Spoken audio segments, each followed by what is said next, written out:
Hey, now there you go. You get to see a beautiful view of the river. I'm basically about 2 feet off of the great room floor here, and it's pretty much a wall of glass, but that's going to be the view. That's why we call it the riverside. But let's dive into this corner right quick. So you can see here we have a window opening. We're using the ProBuck.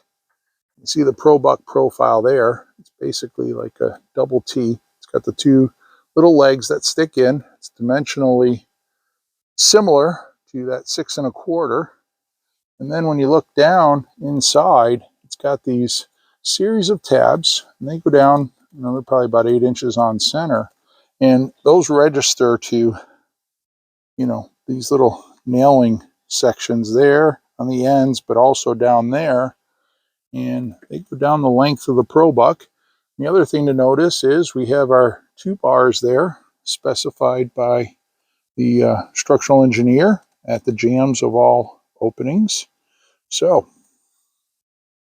that is the ProBuck and reinforcing out at our Riverside project. Steve Basic Architect.